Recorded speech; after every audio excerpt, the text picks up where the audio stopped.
ಈ big boss ಮನೆ ಊಟ ಎಲ್ಲ ಹೆಂಗೆ ಅಡ್ಜಸ್ಟ್ ಆಗಿತ್ತಾ ನಿಮಗೆ? ಫಸ್ಟ್ ಹೋದಾಗ ಆಗಿದ್ದಿಲ್ಲ, ಹಂಗೆ ಸ್ವಲ್ಪ ಊಟ ಹೆಚ್ಚು ಕಮ್ಮಿ ಆಗಿ ಒಂದು ವಾರ ಮೂಸ ಬಿಟ್ಟಿದ್ದೆ ವಾಸಿ.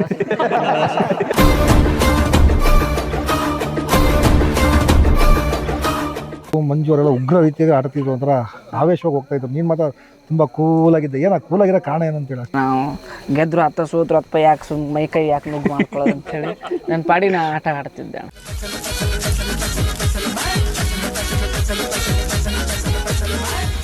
ನೀವು ಆ ಒಂದು ಮನೆ ಒಳಗೆ ಹೋದಾಗ ಯಾವ ರೀತಿ ಅಡ್ಜಸ್ಟ್ ಆದ್ರಿ ನೀವು? ಅಡ್ಜಸ್ಟ್ ಆಗೋಕ್ಕೆ ಅಂತ ಕಷ್ಟ ಆಯ್ತಣ್ಣ, ಅಲ್ಲಿ ಇರೋದು ಭಾರಿ ಕಷ್ಟ.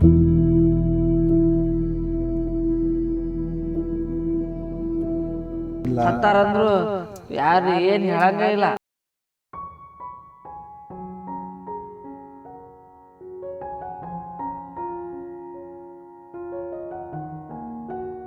ಯಾರ್ದು ನೋಡ್ಬೇಕು ನೋಡಿದ್ರೆ ಇಲ್ಲ ಹೋಗ್ಲಿ, ತೋರ್ಸೇ ಇಲ್ಲ ಅವ್ರು. ಅವ್ರ ವಾಯ್ಸ್ ಭಾರಿ ಇಷ್ಟ ನಮ್ಗೆ. ಬೆಳಗ್ಗೆ ಹನುಮಂತು ನಿಮ್ಮ ಮೈಕನ್ನು ಸರಿಯಾಗಿ ಧರಿಸಿಕೊಳ್ಳಿ ಅಂತಿದ್ರು. ಖುಷಿ ಆಕಿತ್ತು ಅವ್ರ ವಾಯ್ಸ್ ಕೇಳಿ.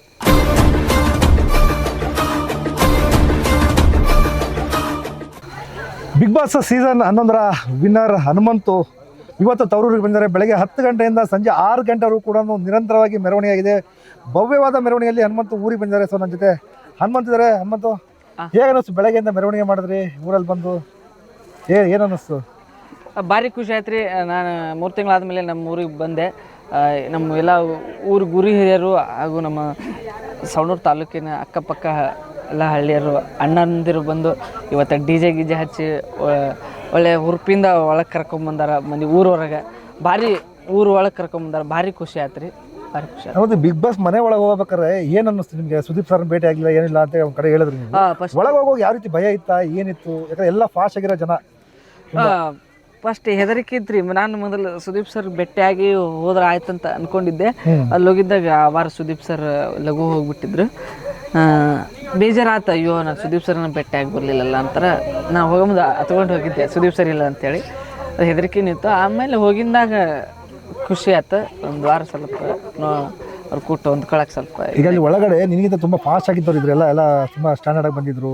ಎಲ್ಲ ಲಕ್ಷಗಟ್ಟಲೆ ಇದು ಪರ್ಚೇಸ್ ಮಾಡ್ಕೊಂಡು ಬಂದಿದ್ರು. ನೀನು ಒಂದು ಪಂಚೆ ಒಂದು ಶರ್ಟಲ್ಲಿ ಆರಾಮಾಗಿ ಒಂಥರ ಹಳ್ಳಿ ಹುಡುಗ ಹಳ್ಳಿ ಹಾಕಿ ಬಂದಂಗೆ ಹೋಗಿದ್ದೆ. ಏನು ಅನ್ಸ್ತು? ನಾನು 5 ಅಂಗಿ, 5 ಲುಂಗಿ ಲುಂಗಿ ಓದಿದ್ದೆ. ಆಮೇಲೆ ಸುದೀಪ್ ಸರ್ ಕೊಡ್ಸಿದ್ರು. ಜಗ್ ಕೊಡ್ಸ್ಯಾರ ಸುದೀಪ್ ಸರ್. ಒಂದು ಬಾಕ್ಸ್, ಒಂದು ಬ್ಯಾಗ ತುಂಬೈತಿ ಸುದೀಪ್ ಸರ್ ಕೊಡ್ಸಿದ್ದು.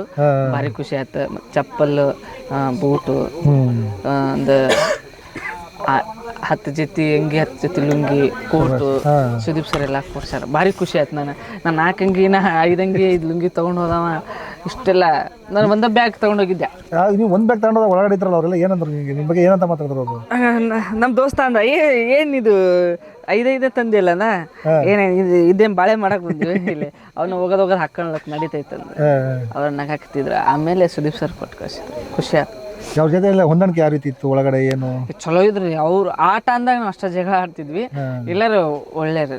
ನನಗೆ ಏನಾರ ತಪ್ಪಿ ಆಟದಲ್ಲಿ ಆಗಲಿ ಮಾತಾಡೋದಲ್ಲಿ ಆಗಲಿ ಎಲ್ಲ ತಿದ್ದಿ ಹೇಳ್ತಿದ್ರು. ಈಗ ಆಟ ಅಂತ ಬಂದಾಗ ರಜತ್ತು, ಮಂಜು ಅವರೆಲ್ಲ ಉಗ್ರ ರೀತಿಯಾಗಿ ಆಡ್ತಿದ್ರು, ಒಂಥರ ಆವೇಶವಾಗಿ ಹೋಗ್ತಾ ಇದ್ರು. ನೀನು ಮಾತ್ರ ತುಂಬ ಕೂಲಾಗಿದ್ದೆ. ಏನ ಕೂಲಾಗಿರೋ ಕಾರಣ ಏನಂತೇಳಿ? ಅಷ್ಟು ಅದ್ಭುತವಾಗಿ ಯಾರು ಏನೇ ಅಂದ್ರೂ ನಾನು ಆಯ್ತಪ್ಪ, ನಾನು ಆಟ ಆಯ್ತಪ್ಪ ಅಂತಿದ್ರಿ. ಅದಲ್ಲ, ಅವ್ರ ಆಟ ಅವ್ರು ಆಡ್ತಿದ್ರು. ಅವ್ರು ಹೆಂಗೆ ಆಡ್ತಿದ್ರು ಅವ್ರು ಹಂಗೆ ಆಡ್ತಿದ್ರು. ನಾವು ಗೆದ್ರು ಹತ್ತ ಸೋದ್ರು ಹತ್ತ ಯಾಕೆ ಸುಮ್ ಮೈ ಕೈ ಯಾಕೆ ನುಗ್ಗು ಮಾಡ್ಕೊಳ್ಳೋದು ಅಂತೇಳಿ ನನ್ನ ಪಾಡಿ ನಾ ಆಟ ಆಡ್ತಿದ್ದೆ. ಯಾರು ನೀವು ಒಳಗಡೆ ಧನುನ್ ಬಿಟ್ರೆ ತುಂಬ ಆತ್ಮೀಯರಂತ ಯಾರಿದ್ರು ಒಳಗಡೆ ನಿಮ್ಮ ಜೊತೆಗೆ? ಎಲ್ಲರೂ ಇದ್ರಿ. ಧನು ಅಣ್ಣ ಬಿಟ್ರೆ ಎಲ್ಲರೂ ಇದ್ರು, ಮಾತಾಡ್ತಿದ್ರು. ಹಂಗೇನಿಲ್ಲ. ನನ್ನ ಕೂಟ ಯಾರು ಫೇವ್ರೇಟ್ ಕಂಟೆಸ್ಟೆಂಟ್ ಯಾರು ಅದರಲ್ಲಿ ಬಿಗ್ ಬಾಸ್ ಅಲ್ಲಿ? ತುಂಬ ಫೇವ್ರೇಟ್ ಅನ್ನೋರು ಎಲ್ಲರೂ ಬೇಡ, 1-2-3 ಇರ್ತಾರಲ್ಲ. ಈಗ ದೋಸ್ತನ್ ಬಿಟ್ಟು ಎಲ್ಲರೂ ನಮ್ಮ ಮಾವ ಇದ್ನಲ್ಲ, ಮಾವ ಇದ್ದ, ಮಂಜಪ್ಪ ಕಾಕ ಇದ್ದ, ಗೌತಮಕ್ಕ ಇದ್ದ, ರಜತಣ್ಣ ಇದ್ದ, ತ್ರಿವಿಕ್ರಮಣ್ಣ ಇದ್ದ, ಭವ್ಯಕ್ಕನೇ ಇದ್ಲು. ಎಲ್ಲರೂ ಇಷ್ಟ ಆಗ್ತಿದ್ರು. ಎಲ್ಲರೂ ಇಷ್ಟ. ಅವ್ರು ನನ್ನ ಮಾತಿಗೆಲ್ಲ ಇದು ಮಾಡ್ತಿದ್ರು. ಬಿಗ್ ಬಾಸ್ ಮನೆ ಊಟ ಎಲ್ಲ ಹೆಂಗೆ ಅಡ್ಜಸ್ಟ್ ಆಗಿತ್ತಾ ನಿಮಗೆ? ಫಸ್ಟ್ ಹೋದಾಗ ಆಗಿದ್ದಿಲ್ಲ. ಅಂದ್ರೆ ಅಲ್ಲಿ ಟೈಮ್ ಅಲ್ಲಿ ಯಾವಾಗ ಹೊತ್ತು ಮುಗ್ತೈತೆ ಗೊತ್ತಾಗಲ್ಲ, ಯಾವಾಗ ಬೆಳಕು ಹರಿತೈತೆ ಅನ್ನೋದು ಗೊತ್ತಾಗಲ್ಲ. ಯಾಕಂದ್ರೆ full closed area, full compound ಇರ್ತೈತಿ. ಹೊರಗೆ ಬಂದ್ರಷ್ಟ ಕಾಣ್ತದೆ. ಒಳಗೆ ಹಾಕಿಬಿಟ್ರೆ ಫುಲ್ ಏಷ್ಯಾಗ ಏನು ಲೆಕ್ಕನ ಹರಂಗಿಲ್ಲ. ಹೊತ್ತು ಮುಳುಗಿದ್ದು ಯಾವಾಗ ಊಟ, ಬೆಳಗಿದ ಊಟ ಯಾವುದು, ಮಧ್ಯಾಹ್ನ ಊಟ ಯಾವುದು, ರಾತ್ರಿ ಊಟ ಯಾವುದು ಗೊತ್ತಾಗಲ್ಲ. ಹಂಗಾಗಿ ಸ್ವಲ್ಪ ಊಟ ಹೆಚ್ಚು ಕಮ್ಮಿಯಾಗಿ ಒಂದು ವಾರ ಹೂಸ ಬಿಟ್ಟಿಂತೆ ವಾಸಿ. ಹೂಸೆಲ್ಲ ಕೌಂಟ್ ಮಾಡಿದ್ದ ದನು ಎಷ್ಟೊತ್ತು ಹೇಳದ್ನ ಏನಾರ ಗೆಳೆಯ? ಆಗಿತ್ತು ಒಂದು 70 ಮ್ಯಾಗ ಆಗಿತ್ತು. ಆಮೇಲೆ ನಾವು ಎಣಸದ್ ಬಿಟ್ವಿ. 70 ನೀವು ಅವ್ರಿಬ್ಬರು ಸೇರಿ ಎಣಿಸಿದ್ರಿ? ಯಾಕೆ 70 ಮೇಲೆ ಹಾಕ್ಬಿಟ್ರಿ? ಮತ್ತು ಮೂಸು ಬರಾಕ ಎಣಸ್ರಿ 7,000 ಆಗ್ತವೆ ಅಂತೇಳಿ ಜಾಸ್ತಿ ಹಾಕೋತೇಳಿ ನಾವು ಬಿಟ್ವಿ. ಏನು ನೀವೆಲ್ಲ ಊಸ್ಬಿಟ್ಟಾಗ ಏನಂತಿದ್ರು ಉಳ್ದಾರಲ್ಲ? ಈ ಥೂಪು ಅಂತಿದ್ರು ಅವರು. ಏನು ಮೂಸು ಬೀಳಾಗ ಏನು ದೇವ್ರ ಕೊಟ್ಟು ಪಿಪಿ ಏನು ಬೀಳದ ಏನು ಅಂತಿದ್ದೆ. ಖುಷಿ ಹಂಗೇನಿಲ್ಲ, ಚಲೋ ಇದ್ರೆ ಅನ್ಕೊತೆ. ಈಗ ಅಲ್ಲಿ ಒಳಗಡೆ ಯಾವ ರೀತಿ ಇರ್ತಂದ್ರೆ ನೀವು ಹೋದಾಗ ಟೈಮಿಂಗ್ಸ್ ಎಲ್ಲ ಗೊತ್ತಾಗಲ್ಲ ಅಂತ ಹೇಳ್ತಿದ್ರಿ, ಎಲ್ಲ ಹೇಳ್ತಿದ್ರಿ. ನೀವು ಆ ಒಂದು ಮನೆ ಒಳಗೆ ಹೋದಾಗ ಯಾವ ರೀತಿ ಅಡ್ಜಸ್ಟ್ ಆದ್ರಿ ನೀವು? ಅಡ್ಜಸ್ಟ್ ಆಗಕ್ಕೆ ಅಂತ ಕಷ್ಟ ಆಯ್ತಣ್ಣ. ಅಲ್ಲಿ ಇರೋಕೆ ಭಾರಿ ಕಷ್ಟ. ಅದು ಹೊರಗಿಂದ ನಾವು ನೋಡೋದಕ್ಕೂ ಅಲ್ಲಿ ಇರೋದಕ್ಕೆ ಭಾರಿ. ಈಗ ಫೋನ್ ಮಾಡಂಗಿಲ್ಲ, ಹತ್ತಾರಂದ್ರು ಯಾರು ಏನು ಹೇಳಂಗೇ ಇಲ್ಲ. ಏನು ನಡೆದೈತಿ, ತಮಾಷೆ ಐತೋ ಹುಣ್ಣಿಮೆ ಐತೋ ಯಾವ ವಾರ ಅನ್ನೋದು ಒಮ್ಮೆ ಲೆಕ್ಕ ಹರಂಗಿಲ್ಲ. ಆ ಥರ ಇದ್ರು ಒಳಗಡೆ ಏನು ಗೊತ್ತಾಗೋದಿಲ್ಲ. ಏನು ಗೊತ್ತಾಗಲ್ಲ. ಟಾಸ್ ಬುಕ್ ಬರ್ತಿತ್ತು, ಅವಾಗ ಓದ್ತಿದ್ವಿ. ಆಮೇಲೆ ಓದದ್ ನೋಡಿ ಆಮೇಲೆ ಹೊರಗೆ ಬಂದು ಆಟ ಆಡ್ತಿದ್ವಿ. ಅಷ್ಟೊಂದು ಬಿಟ್ಟು ಬೇರೆ ಏನಿಲ್ಲ. ಬಿಗ್ ಬಾಸ್ ಒಂದು ಮಾತಾಡ್ತಿದ್ರು. ಈಗ ಏನು ಭಾಳ ಆಶ್ಚರ್ಯ ಇತ್ತು. ಬಿಗ್ ಬಾಸ್ ಆ ವಾಯ್ಸ್ ಯಾರ್ದು ನೋಡ್ಬೇಕು ನೋಡಿದ್ರೆ ತೋರ್ಸೇ ಇಲ್ಲ ಅವ್ರು ಇನ್ನೂ. ಅವ್ರು ಎಲ್ಲೇ ಹೋಗ್ಬಿಟ್ರ ಅನ್ಕೋತೀನಿ. ಈಗ ಅಲ್ಲೇ ಇರ್ತೀನಿ, ನಾನು ನೋಡ್ತೀನಿ. ಅಲ್ಲೇ ನೋಡ್ತೀರಿ ಅವ್ರಿಗೆ? ನೋಡ್ಬೇಕು. ಇನ್ನು ನೋಡಿಲ್ಲ ಅವ್ರನ್ನ? ಏನು ಭಾರಿ ವಾಯ್ಸ್. ಹೆಂಗಿದೆ ವಾಯ್ಸ್ ಅವ್ರದ್ದು? ಹೆಂಗಿದೆ? ಚಲೋ ಐತಿ. ನಿಂದ ಹೆಂಗೆ ಹಾಡಾಬೇಕಾದ್ರೆ ಚಲೋ ಐತೆ, ಅವ್ರದ್ದು ಮಾತಾಡ್ಬೇಕಾದ್ರೆ ಚಲೋ ಐತಿ. ಅವ್ರ ವಾಯ್ಸ್ ಭಾರಿ ಇಷ್ಟ ನಮಗೆ. ಬೆಳಗ್ಗೆ ಹನುಮಂತು ನಿಮ್ಮ ಮೈಕನ್ನು ಸರಿಯಾಗಿ ಧರಿಸಿಕೊಳ್ಳಿ ಅಂತಿದ್ರು. ಖುಷಿ ಆಕಿತ್ತು ಅವ್ರ ವಾಯ್ಸ್ ಕೇಳಿ. ಮೊದಲಿಂದನೂ ಕಾಮಾಗಿರ್ತಿ, ಯಾವುದು ಟೆನ್ಷನ್ ಮಾಡಲ್ಲ, ಯಾರು ಏನಾದರೂ ಯೋಚನೆ ಮಾಡಲ್ಲ. ನೀನಾಯ್ತು ನಿನ್ನ ಕತೆ ಆಯ್ತು ಅಷ್ಟೇ. ಏನು ಎಲ್ಲ ಸುಮ್ಮನೆ ಗುದ್ದಾಡಕ್ರ ಏನೈತೆ ಅಲ್ಲಿ. ಆರಾಮ್ ಆಟ ಆಡ್ಕೊಂತ ಊಟ ಮಾಡ್ಕೊಂತ ಆರಾಮಿದ್ದೆ. ಎಲ್ಲಿ ನೀವು ಬಿಗ್ ಬಾಸ್ಗೆ ಹೋಗ್ಬೇಕಾರೆ ಈ ಸಂಭಾವನೆ ಅಂತ ಕೊಡ್ತಾರೆ, ನಿಮ್ಗೆ ಮಾತಾಡಿದ್ರೆ ಎಷ್ಟು ಕೊಡ್ತಾರೆ ವಾರಕ್ಕೆ ದಿನಕ್ಕೆ ಅಂತ ಎಷ್ಟು ಅಂತ ಮಾತಾಡಿದ್ರ? ಮಾತಾಡಿದ್ರು ಅದನ್ನು ಹಂಗೇನಿಲ್ಲ. ಎಷ್ಟಿತ್ತು ಸಂಭಾವನೆ ಕೇಳ್ಬೋದು? ಅಂದಾಜು ಹೇಳ್ರಿ, ಪೂರ್ತಿ ಬೇಡ. ಇಲ್ಲ ನಮ್ಮ ಮಾತಾಡ್ತೀನಿ, ಹಂಗೇನಿಲ್ಲ. ಮಾತಾಡ್ತೀವಿ. ಈಗ ನೆಕ್ಸ್ಟ್ ಯಾವ ಈಗ ಇದು ಬಾಯ್ಸ್ ವರ್ಸಸ್ ಗರ್ಲ್ಸ್ ರಿಯಾಲಿಟಿ ಶೋಗೆ ಕರೆದಿದ್ದಾರೆ ನಿಮ್ಮನ್ನ? ಯಾವಾಗಿಂದ ಶೋ? ಯಾವಾಗಿಂದ? ನಿನ್ನೆ ಅದು ಮುಗಿಸ್ ಬಂದಿನಿ. ಶನಿವಾರ ಬರ್ತೈತಿ. ಶನಿವಾರದಿಂದ ಬರ್ತೈತಿ. ಅದೆಲ್ಲ ಶೂಟ್ ಎಲ್ಲ ಆಗೈತೆ ಅದು? ನಿನ್ನೆ ಮುಗೀತ. ನಿನ್ನೆ ಮುಗಿಸ್ಕೊಂಡ್ಬಂದಿವಿ. ಅಲ್ಲ, ಈಗ ನೀವು ಸಂಗೀತದಲ್ಲಿ ತುಂಬ ಅದ್ಭುತವಾಗಿ ಸಾಧನೆ ಮಾಡಿದ್ರಿ. ಸರಿಗಮಪದಲ್ಲಿ 2nd ಇದು ತೊಗೊಂಡಿದ್ರಿ. ಯಾಕೆ ಅದ್ರಲ್ಲಿ ಮುಂದುವರಿತಿಲ್ಲ ನೀವು? ಸಂಗೀತವಾಗಿ ಮುಂದುವರಿತಿದ್ದೀರಾ ಅಥವಾ ಏನು ಬರೀ ರಿಯಾಲಿಟಿ ಶೋ ಮಾಡ್ಕೊಂಡಿರ್ತಿದ್ದೀರಾ ಈಗ ಅಂತ? ಒಂಟು ನೋಯಪ್ಪ, ನೀ ಹಂಗ ಅಂದ್ಗಿಂದ ಯಾರ್ದು ಎಲ್ಲಿ ಹೊಂಟಿಯಾ? ಮಾಡ್ತೀನಲ್ಲ ಕಾರ್ಯಕ್ರಮ ಹೊಂಟಿನಿ, ಹಾಡು ಪ್ರಾಕ್ಟೀಸ್ ಮಾಡ್ತೀನಿ.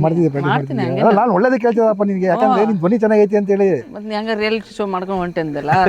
ಎಲ್ಲ ಮಾಡಕತ್ತೀನಿ, ಅದ್ರ ಎಲ್ಲವೂ ಮಾಡಕತ್ತೀನಿ. ಎಲ್ಲವೂ ಮಾಡ್ಬೇಕಲ್ರಿ. ಯಾಕಂದ್ರೆ ನಿನ್ನ ಈ ಜನ, ರಾಜ್ಯ ಜನ ಒಪ್ಪಿರೋದೇ ನಿನ್ ಸಂಗೀತದಿಂದ, ನಿನ್ ಧ್ವನಿಯಿಂದ. ಅದನ್ನ ಬಿಟ್ಟಿಲ್ರಿ, ಸಂಗೀತ ಬಿಟ್ಟಿಲ್ಲ. ಪ್ರಾಕ್ಟೀಸ್ ಮಾಡ್ತಿದ್ರಿ? ಮಾಡ್ತೀನಿ ಪ್ರಾಕ್ಟೀಸ್. ಮನೆ ಕರೋಕೆ ಬಾಕ್ಸ್ ತಂದಿನಿ, 12,000 ರೂಪಾಯಿ ಕೊಟ್ಟು ಹಾಡ್ತೀನಿ, ಪ್ರಾಕ್ಟೀಸ್ ಮಾಡ್ತೀನಿ. ಈಗ ನೀವು ಗೆದ್ದಿದ್ರಲ್ಲ, ಗೆದ್ದಿದ್ದಕ್ಕೂ ಸಂಭ್ರಮದ ಹಾಡು ಕಟ್ಟೋದಾದ್ರೆ ಏನು ಕಟ್ತೀರ? ಒಂದು ಗೆಲುವಿನ ಬಗ್ಗೆ ಬೆಳಗಿಂದ ಬಿಸಿಲಾಗ ನಿಂತು ನಾನು ನಿನ್ನ ಜೊತೆಗೆ ಲೈವ್ ಕೊಟ್ಟಿದ್ದೀನಿ. ಅಲ್ಲ, ಮತ್ತು ಬೆಳಗ್ಗೆ ನೀವು ಮಾಡಿದಲ್ಲ ಲೈವ್ ಕೊಟ್ಟಿದ್ದೀನಿ ಜೊತೆ ಬಿಸಿಲಾಗೆ. ಹೌದು, ಎಲ್ಲರಿಗೂ ತುಂಬ ಧನ್ಯವಾದ. ಬೆಳಗಿಂದ ನನ್ನ ಕೂಟ ಅದಿರಿ, ನಿಮ್ಮ ಪ್ರೀತಿ ಆಶೀರ್ವಾದ ಹಂಗೆ ನನ್ನ ಮನೆಗಿರಲಿ ಅಂಥೇಳಿ ನನ್ನ 2 ಮಾತನ್ನು ಮುಗಿಸ್ತೀನಿ. ಇನ್ನು ನಾಳೊಂದು ದಿನ ಇರ್ತೀನಿ. ಏನಾರು ಮಾತಾಡೋದಿದ್ರೆ ಇನ್ನು ನಾಳೆ ಒಂದು ಹಾಡು ಹೇಳ್ಬಿಟ್ಟು ಮುಗಿಸ್ಬಿಡ್ತೀನಿ ಲಾಸ್ಟ್. ಅದು ಈ ಗೆಲುವಿನ ಬಗ್ಗೆ ಒಂದು, ಇಲ್ಲಾಂದ್ರೆ ನಿನಗೆ ಸರಿಗಮಪ ಅಂತ ಫಸ್ಟ್ ಹಾಡು ಹೇಳೋದಲ್ಲ, ನೀನು ಲೈವ್ ಕೊಟ್ಟಿದ್ದ ಹಾಡು ಅದನ್ನ, ಅದು ಒಂದು ಯಾವ್ದಾರು ಅದೊಂದು ನಿನ್ನ ಇದಕ್ಕೋಸ್ಕರ, ನಿನ್ನ ಅಭಿಮಾನಿಗಳಿಗೋಸ್ಕರ.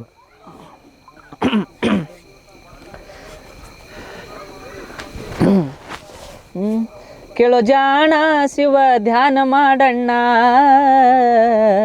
ನಿನ್ನೊಳಗ ನೀನು ತಿಳಿದ ನೋಡಣ್ಣ, ನಿನ್ನೊಳಗ ನೀನು ತಿಳಿದ ನೋಡಣ್ಣ. ಕಾಶಿ ಯಾತ್ರೆಯ ಚೆನ್ನಾಗಿ ಮಾಡೋ, ಕಾಶಿ ಯಾತ್ರೆಯ ಚೆನ್ನಾಗಿ ಮಾಡೋ, ಹಸಿದು ಬಂದವರಿಗೆ ಅನ್ನವ ನೀಡೋ, ದಾನ ಧರ್ಮವ ನಿತ್ಯದಿ ಮಾಡಣ್ಣ, ನಿನ್ನೊಳಗ ನೀನು ತಿಳಿದ ನೋಡಣ್ಣ, ನಿನ್ನೊಳಗ ನೀನು ತಿಳಿದ ನೋಡಣ್ಣ. ನಿನ್ನ ಕ್ಯಾಮ್ರಾ ಈಗ ಬಂದ್ ಮಾಡೋಣ. ಥ್ಯಾಂಕ್ ಯು, ಧನ್ಯವಾದಗಳು. ನಿಮ್ಮ ಪ್ರೀತಿ ಆಶೀರ್ವಾದ ಹಂಗೆ ಇರಲಿ.